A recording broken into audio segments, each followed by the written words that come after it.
Hoje eu vejo os mesmos colegas e amigos que tive jogando bola, estudando, vivendo a vida. E eu decidi que o que seria melhor para mim seria analisar a vida, buscar entender antes de saber o que eu estava fazendo, buscar saber antes do meu sucesso e antes de algo parecer importante de verdade. Eu tenho um excesso de autoconhecimento que fica fazendo eu analisar o cenário e, de certa forma, acaba gerando um desdém por aqueles que parecem viver de maneira comum ou parecem não ver um script. Mas isso é uma armadilha brutal e curiosa, porque ao mesmo tempo em que existe algo valioso em questionar a vida, buscar significado e tentar enxergar além do óbvio, existe também um risco. Começar a acreditar que quem vive de forma mais comum está necessariamente vivendo de forma inferior. Talvez eles não estejam vendo o script, mas talvez eles simplesmente não estejam interessados em desmontá-lo. Eu observo, analiso, busco compreender, e isso é uma característica legítima. Nem todo mundo sente essa necessidade. Algumas pessoas encontram satisfação em estudar, jogar bola, trabalhar, namorar, formar uma família e seguir a vida, sem ficar investigando a natureza da existência. E, ironicamente, muitos dos grandes pensadores perceberam algo parecido. Fyodor Dostoiévski falava sobre como a consciência excessiva pode se tornar uma doença.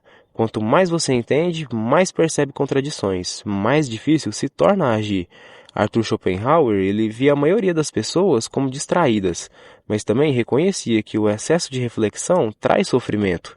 Friedrich Nietzsche criticava a mentalidade de rebanho, mas também desprezava aquele que apenas observava e nunca vivia. Existe uma frase atribuída a ele que resume bem isso. Quem tem um porquê para viver suporta quase qualquer como. Eu digo buscar conhecimento antes do sucesso e antes de algo parecer importante de verdade. E isso pode ser uma busca genuína pela verdade. Mas tem uma pergunta perigosa escondida nisso. E se eu, na verdade, estiver esperando entender a vida para começar a viver ela? Porque talvez não exista um momento em que tudo faça sentido. Enquanto eu observo o cenário, os outros estão jogando bola, se apaixonando, errando, trabalhando, envelhecendo e acumulando experiências. Eles podem estar perdendo certas percepções, mas eu também posso estar perdendo certas experiências. Outra coisa que me intriga muito é esse certo desdém. Isso é humano. Quase todo mundo que passa por fases de intenso questionamento sente, em algum momento, que está vendo algo que os outros não veem. Só que essa sensação, ela é enganosa. Porque por mais que você conheça filosofia, psicologia ou história, talvez aquele colega que está jogando bola e rindo com os amigos saiba de algo que você ainda não aprendeu, como simplesmente participar da vida. Talvez não exista uma separação entre os que enxergam o script e os NPCs. Talvez todos estejam parcialmente adormecidos em algumas coisas e parcialmente despertos em outras.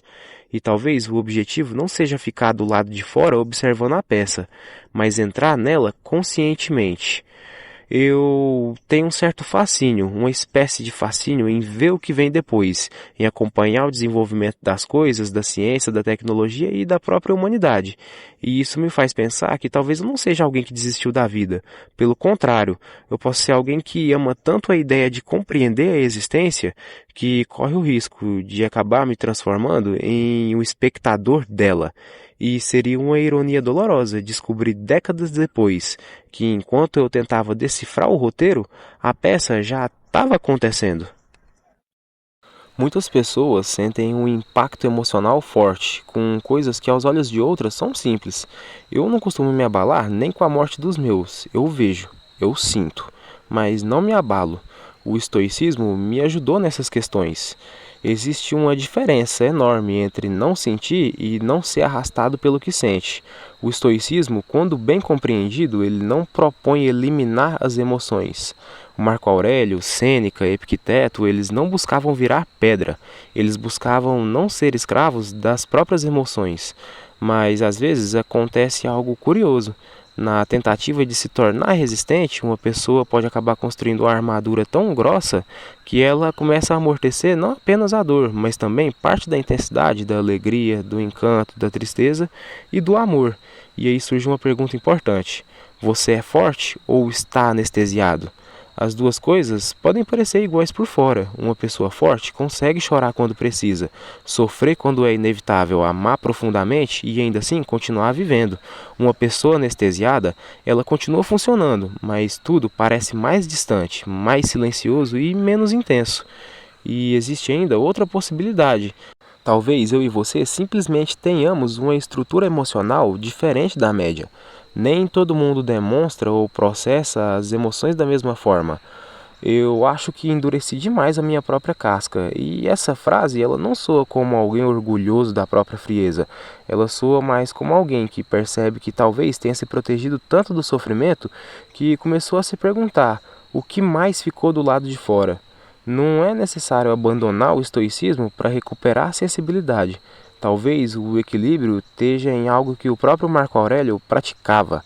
Ele aceitava a mortalidade, a dor e as perdas, sem deixar de amar as pessoas e os momentos enquanto eles existem, porque uma muralha muito alta protege, mas ela também impede a entrada de muita coisa. E uma pergunta que talvez valha a pena fazer para si mesmo e eu para mim também é quando foi a última vez que algo te abalou profundamente, não apenas de forma negativa, mas de forma bela. Uma música, um livro, uma conversa, uma paisagem, um abraço, uma pessoa. Às vezes, a casca endurecida, ela não se rompe pela força. Às vezes, ela se abre porque alguma coisa conseguiu atravessar ela. Eu não me abalo com mais nada, não com filme, nem séries, mas tem uma coisa. Quando eu penso no meu filho, somente.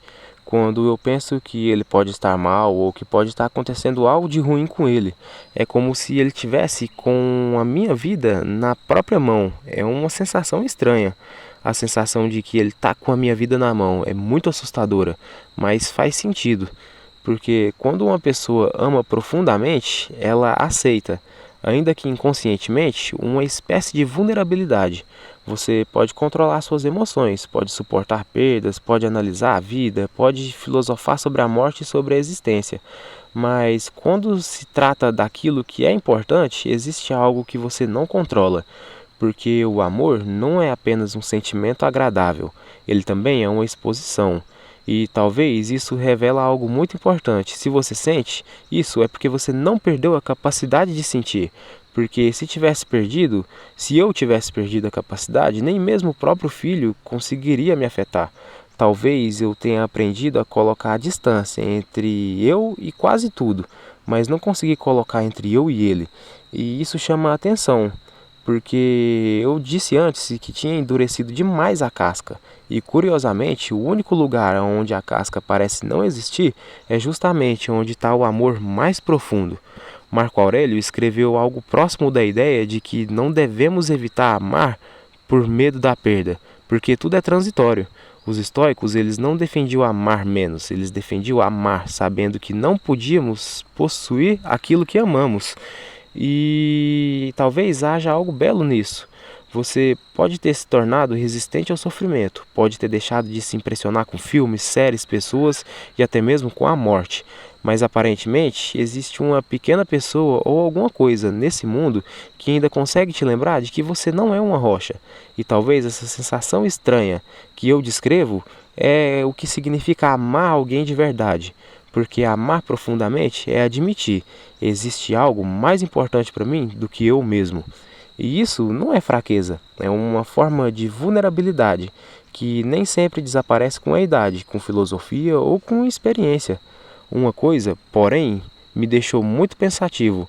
Eu disse que não consigo me abalar mais e depois, logo em seguida, descrevi algo que claramente me abala. Talvez a frase mais precisa não seja eu não consigo me abalar, talvez seja quase nada me abala mais. E esse quase, ele diz muita coisa sobre mim ou sobre você, porque por trás de toda essa observação do mundo, dessa casca endurecida e desse excesso de análise, parece ainda existir alguém que é capaz de amar de uma maneira muito profunda.